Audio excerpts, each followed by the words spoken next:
My name is Raymond McSpirit, founder of EV Recruitment. One of the purposes of this panel surrounding strategic planning was to have a perspective from what I thought are some key stakeholders involved in scaling an EV company. So I want to introduce the panelists that we put together. So Michael Young, he is with Tail Venture Partners. They are a clean tech VC. A company in the space that they had actually invested in is called SparkCharge. We have Natalie King, founder and CEO of Detroit-based Dunamis Charge, an EV charging manufacturer that does L3 and L2. And then Michelle Kershaw, she is head of talent acquisition for a fairly large EV charging company, Alpatronic, that has recently been expanding into the US markets. So she's been kind of heading up their HR function and supporting them with new facility growth and getting their strategic plan together more from a obviously recruitment and HR standpoint. So I'd love to have you guys up and looking forward to the conversation. Thank you. Cool. So I know I gave an introduction about you guys, but would like to have you guys introduce yourselves and what brought you guys to this panel topic. Good afternoon, everybody. I'm surprised everyone hasn't headed to the hills as of yet. I know that we're winding down. It's been an excellent conference thus far. I'm Natalie King. I'm the founder and CEO of Dunamis Clean Energy Partners and Dunamis Charge.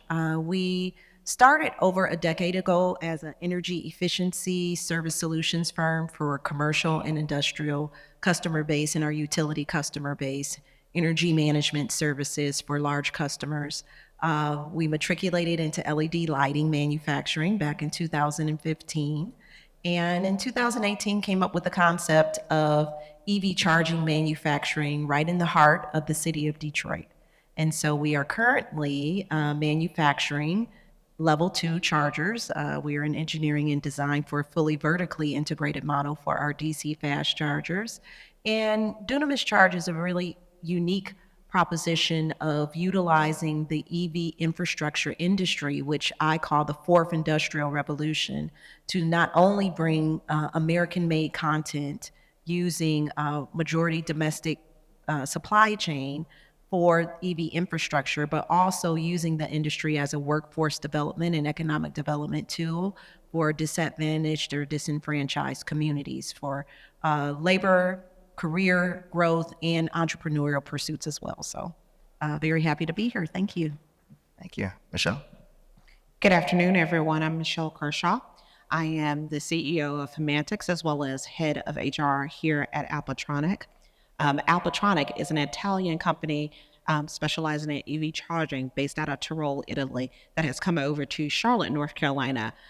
Their flagship product is the HIC 50 as well as the HIC 400, which is a fast charging where they have 97% conversion with their charger for equipment on the EV charging space. So with them being new to the US as well as Charlotte, needless to say, a lot of growth, a lot of opportunity there, and I'm excited to be here to speak with everyone this afternoon.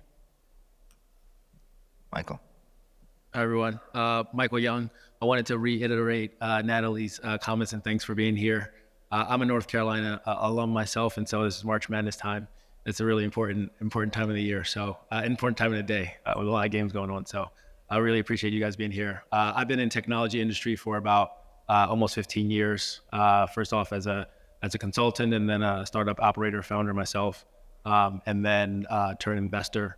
I've been an investor for about 7 years. And actually, when I started the firm, we had a unique thesis or a unique hypothesis that culture is a value multiplier for companies. There's a ton of data around culture at big companies and how when things go wrong, companies lose a lot of money, as well as when things go right, how they open up opportunities. And so we thought that if you instill strong principles of an inclusive culture from the beginning, then it could have a value multiplying effect as the company grows and scales. So as Raymond mentioned, we've invested in, we're a climate tech focused VC, and the energy transition is a big part of that, and transportation is a big linchpin in the energy transition. And so EVs is a big space for us. Excellent. Thanks, guys. I wanted to learn a little bit more about like your role towards your company's, strategic plan. Obviously, you guys coming from a different angle. And then what external and internal factors have you guys had to consider? With you first. So my role for strategic planning is working with my C-suite, as well as key stakeholders, looking to see what our go-to-market strategy is and making sure we have the people in place as well as training for that. External factors that kind of weigh heavily on that. It's a small market. There are a lot of people coming into the EV space. So we are all looking for the same talent at the same time. So part of that is making sure your company has the best value proposition to attract that talent that you're looking for, as well as understanding the growth opportunities in the market, being flexible with that. The internal challenges that we have come across just being a new company in the US is what are we doing exactly, right? We know what the goal is, but how do we get there? How do we do that? And so it's having those high touch points, meeting with everyone and say, what is your understanding of our vision and how we should do that? What's your buy-in? And so making sure that we have everyone's buy-in has been challenging, but it's also been rewarding in the sense of you get different views and takes to help you shape that strategic plan that you already have in place.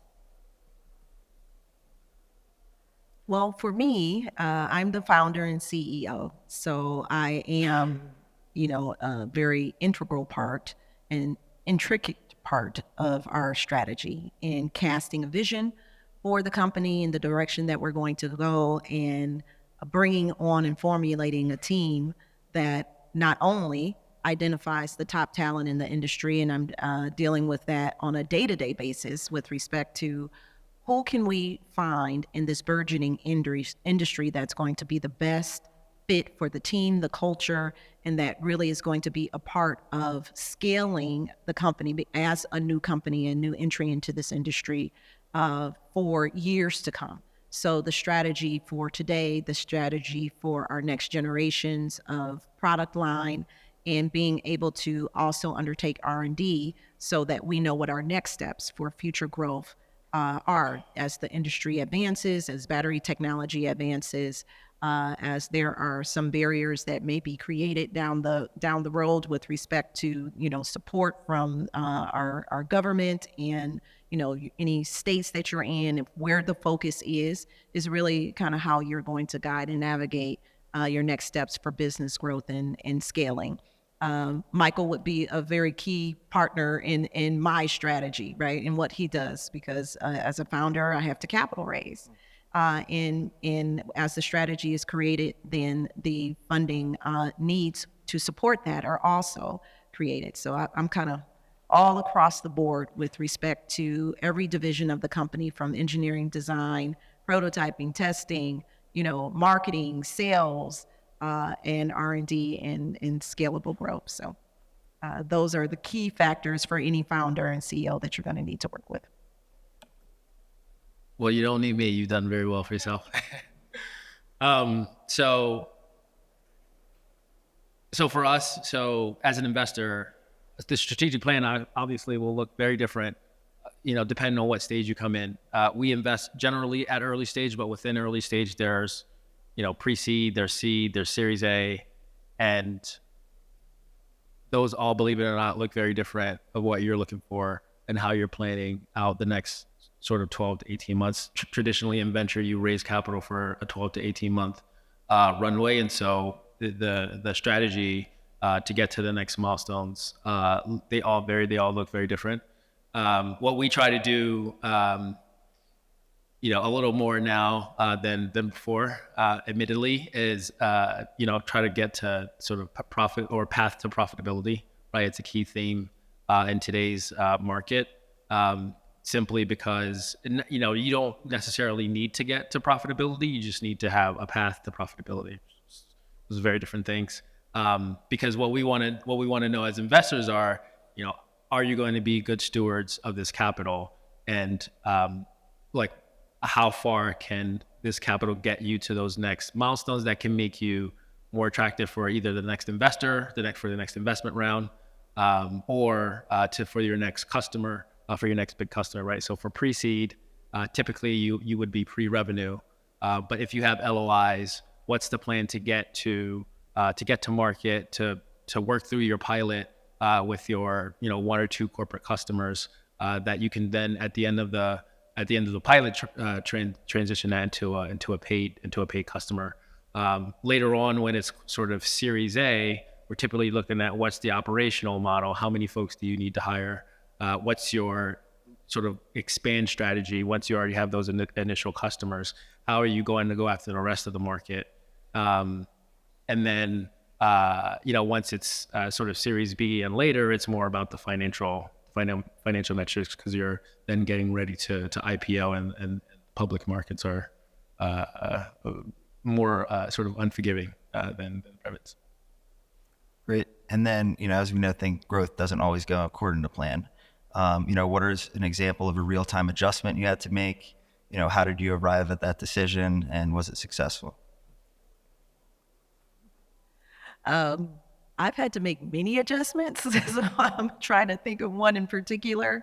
Our company has had to make many adjustments just by being new to the industry. So when you're taking a company from infancy stage and finding out what your purpose is, right? We know what we wanted to do with respect to bringing EV charging manufacturing to the city of Detroit.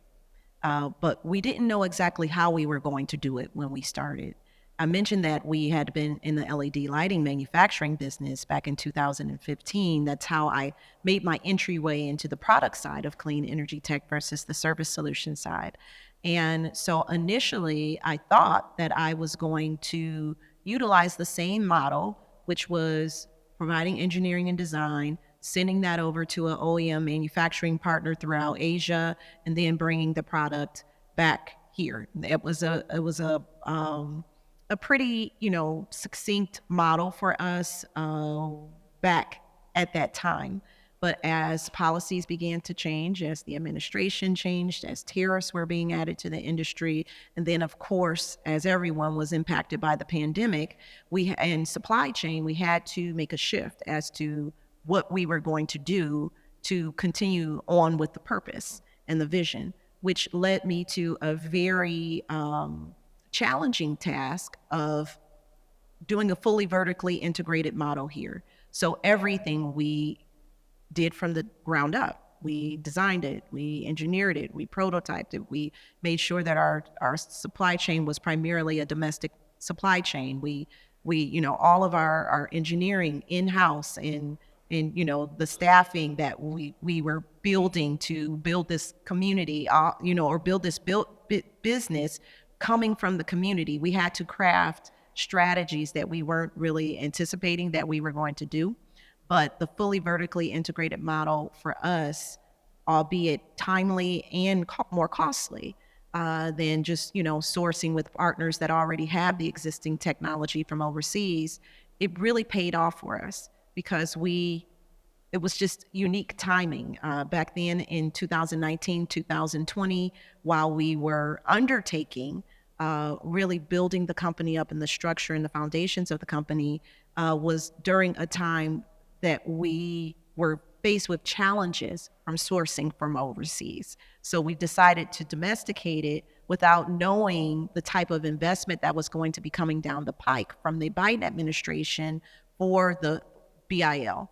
And our model just seemed to fit very neatly into what that administration or this administration is currently committed to. So we definitely had to make the adjustment there because we thought that working overseas was going to be even more problematic than doing it here just from the ground up, and it's paid off for us.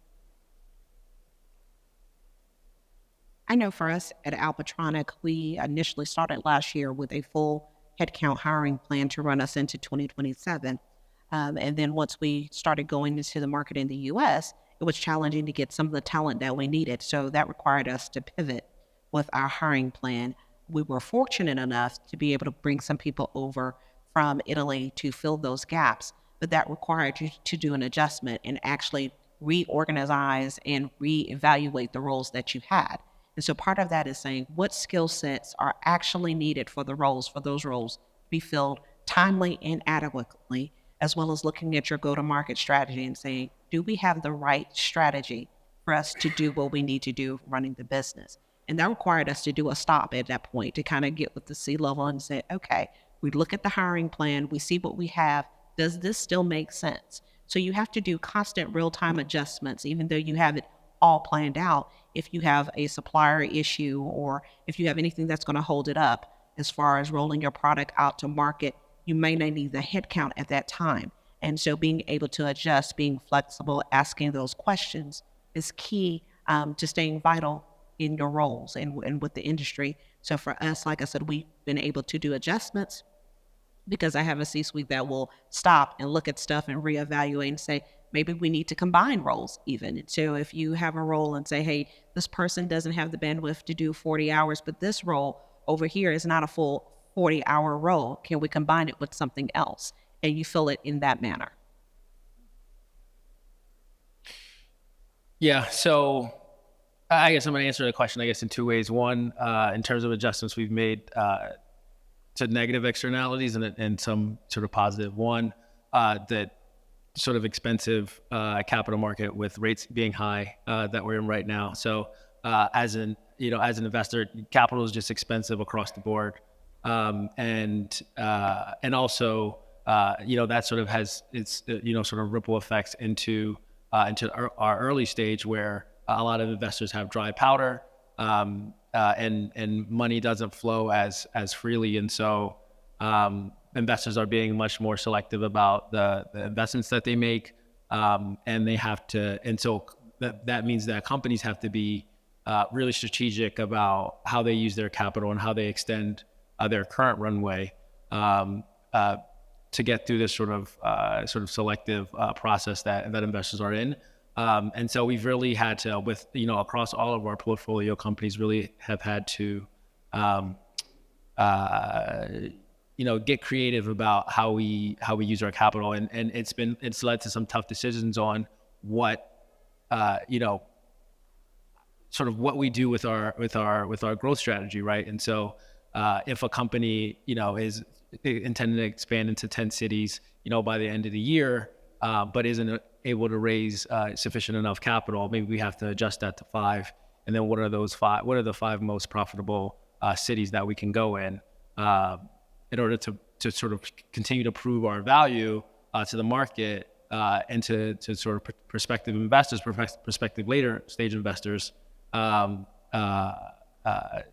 sort of get through this tough time that we're in the capital markets. The other thing that we've advised our companies do, and I see it as an opportunity, is to look for non-dilutive capital, especially from the early stages. There's so much money out there from the IRA, from the CHIPS Act, from all these sort of legislative tailwinds that you can really extend your runway without giving up equity for your business. And we think that's a really strategic way for companies to extend their runway while capital is expensive, and rate cuts are sort of projected to happen towards the end of the year, but really can extend their runway through whether it's federal grant funding or even foundations. A lot of foundations are working with companies, especially in our space.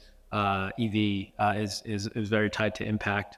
So there's a lot of capital out there for companies that can get creative about showing their value proposition to whether it's having impact on local communities or the environment.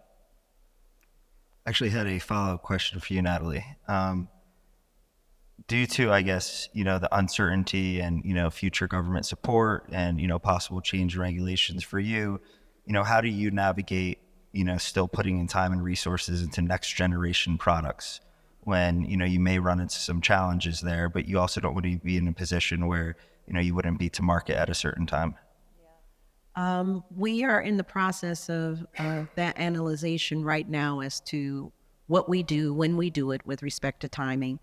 We don't want to, to be presumptuous about what these opportunities that are remaining from the Biden administration will be, in the future, because we don't know what the political landscape will be. However, we are confident that EV infrastructure is still going to be very viable, even if there is a scale back with respect to EV production at the OEM level. It's a chicken and egg scenario. And so the concept of, we're not ready yet. We don't have the EV infrastructure, so why are you manufacturing all of these cars? The battery technology isn't quite where it needs to be yet, or we don't have, the grid infrastructure yet with respect to the amount of power that the grid is really going to have to output with this conversion over to EV technology. The truth of the matter is that EVs are coming, they're here, and they're coming, and they're going to keep coming. Now, as it scales, that might vary based upon the political landscape or whatever that might be, based upon grid, readiness. All of these factors are true. But what also remains true is that you're going to have the EV infrastructure in place to support the scalability of the EV industry as a whole. So I don't see where what we're doing is going to, while it may be modified, it's not going to be limited in such a way that we don't have the ability to really grow and scale in, quite frankly, in a very aggressive manner over the next, 5 to 10 years. And I think that there are so many technologies that are coming down the pike that it's not going to be an archaic industry. We see this conference that has grown and expanded from just its first year and last year. You have almost double the amount of the companies now. And I was just talking to a colleague, and she's like, well, she's also a VC funder, and she's like, I see 10 million different chargers. It's kind of daunting. And what does this really mean? What it means is that the industry is expanding. You might have some temporary retraction, but it's going to continue expanding. And so, we're pretty bullish on the industry now. We have seen a lot of companies fail over the last year. So where do you think, they went wrong, your competitors or, counterparts in other departments? So I'll let like Michael talk to that. So you're right. In the private markets and in venture, a lot of companies have shut down, and they've just sort of run out of money. Time and time again, you hear really great companies that are actually producing really great technologies and solutions. They just haven't been capital efficient because they didn't have to be, because money was free. And now, when investors have pulled back and the sort of, again, path to profitability is sort of nowhere in sight, then investors aren't eager to invest in those companies where you have options at this point, and rounds are moving a lot slower, so investors can do a lot more diligence. They can be a lot pickier, and they, both founders and investors have, are coming to the table now, but both having very sober conversations, and being sort of very realistic about expectations about outcomes, and about expectations about how they're going to operate their businesses. And those conversations, are longer, right? And they're happening more frequently. And so it's actually aligning investors and founders. I think it's a very positive effect. It's aligning investors and founders on the same page about realistically, how are we going to grow this company? How are we going to tackle these opportunities? With that pie in the sky vision, but with also some realistic, on the ground, operational, tactical strategies, which I think is really important. I think where companies have gone wrong is sort of just basically thinking that, that this is a sort of a passing phase, right? The sort of free money bull market, in venture was around 10 years, right? And so this could be another 10 years before we get back to that same space. We do have 5 minutes left, so I wanted to open it up to the floor if you guys have any questions right now. Hey everyone, my name is John Ward. I'm the CEO of Charge Refresh. I'm in the Atlanta market. Also, kudos to this team. When I first started my endeavor in 2021, she was the first person that I researched I admired what she was doing, and she looked like me. But my question is this. Thank you, because you never know who you inspire. So I'll give you your flowers publicly, because without you, I wouldn't be here. But as a CEO raising capital, is the atmosphere conducive now for marketing towards certain ethnicities? Being that my market is predominantly African American, and I don't really see a lot of marketing, should I spend the money to market per what my market renders? Are we ready for that now, or should we wait until we get more mass adoption? I guess that's my question. That's a really good question. Dunamis charges, one of our taglines is EV is for everyone. And so we have a clear understanding that all communities are going to have access to EV infrastructure as EV adoption increases, as barriers to entry for this industry decrease, and they will. And so the key is, who do I target first? Who are my identified, and what are my identified targeted market segments to ensure that my company is profitable? So your question that you're asking is really, am I really good at what I do? How do I make my company profitable? And as I am raising capital, if I have an investor like Michael here who needs to show that if I'm not profitable now, I do have a path to profitability, how do I create, my sales and marketing strategies to gear it towards those that are at the actual consumers, while at the same time having a responsibility with respect to representation, with respect to equitable distribution, with respect to underserved, underrepresented communities that really significantly need the technology. If you're looking at environmental justice communities, if you're looking at low-income communities that are the most disproportionately impacted by greenhouse gas emissions, carbon emissions, clean air issues, clean water issues, you want to make sure that those communities are not passed by,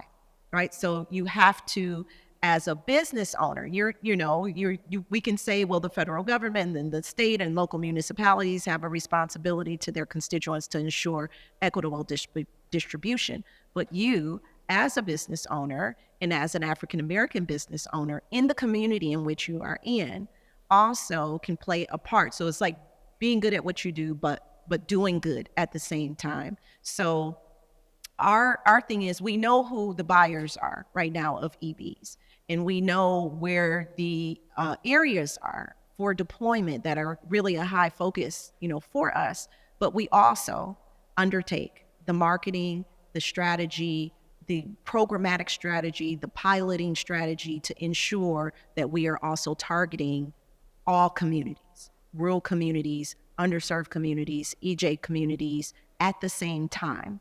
So I believe that as a holistic model will create profitability as a whole. We do know that there is funding out there that is specific for the communities from which I'm speaking, but I think that it's just a responsibility for all of us in this industry to ensure that there's equitable and peer-to-peer distribution and access to this technology. And with that comes the responsibility of community engagement and education for communities that wouldn't otherwise know or have the accessibility to it, right? So for many people, Black, brown, or white, or whatever, EV is not a really big issue for them because they're figuring, I can't even afford the car. I don't see a charger in my community. So that how do we as the stakeholders in the community, how do we as the business owners, how do we as the chief people officers of organizations or the funders ensure that we all are playing a part in that equitable distribution? So your question is phenomenal. And I say, yes, you would need to allocate a focused strategy and capital towards attracting all communities, including those that you are a part of. Mm-hmm. I guess we're getting the stop sign back there. I think you guys are going to be here for a couple minutes if anyone wants to walk up and ask you guys questions. So yeah, feel free to come up here and talk to us about what we do. Thank you for coming. Cheers, guys. Thank you. Thank you.